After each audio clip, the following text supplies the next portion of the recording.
This is Duke University.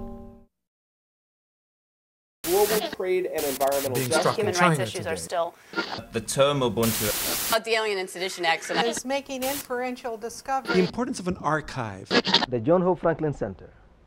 I guess there's several really interesting questions that come up from reading through the panel and seeing the program of speakers. And that is, of course, if I can go to the heart of the matter. Well, there are two or three things I still do want to say as just to spark you off this morning.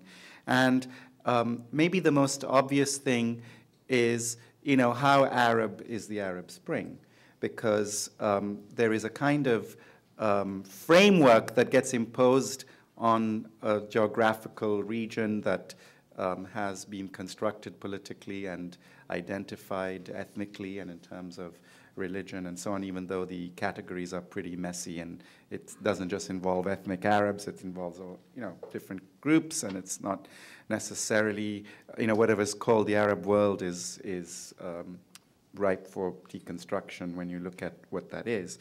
And of course, in the context of the global economic shocks of 2008, and given what political scientists and others have really talked about with respect to the unrest throughout the world about the current regime, and I'm talking about global regime at this point, of neoliberalism and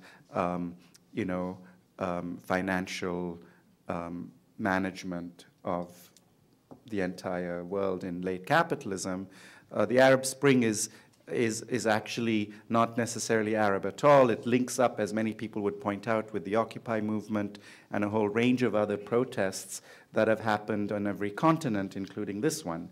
So in that sense, it's really interesting to want to think of this in the largest possible frame, and also in terms of all the connections it makes with other things.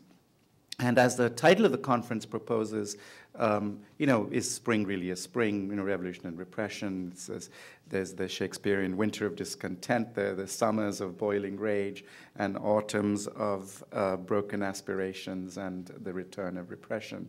So you could go through different seasonal metaphorics in terms of how politics is portrayed through organic metaphors of that kind.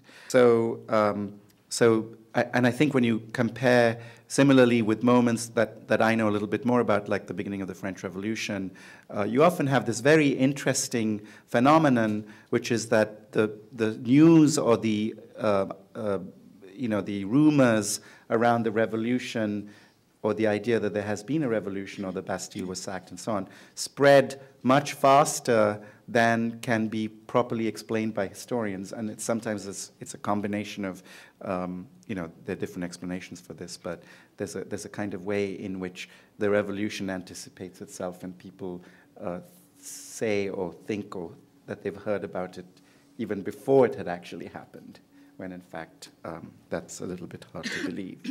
So I don't want to outstay my welcome here, but in general, it's just as we've thought, we need to think about Arab Spring, but we have to ask, is this really about thinking about politics of revolution and repression throughout the world, given how interconnected it is, and then, of course, focusing more specifically on this area. And from what I understand in Arabic, it's the term Ashab yurid iskat an-nizam, which is that the people want to bring down the regime, and it's all about the different ways in which democratic aspirations throughout the world are being crystallized in this particular environment and in this particular context. Produced by Duke University, online at duke.edu.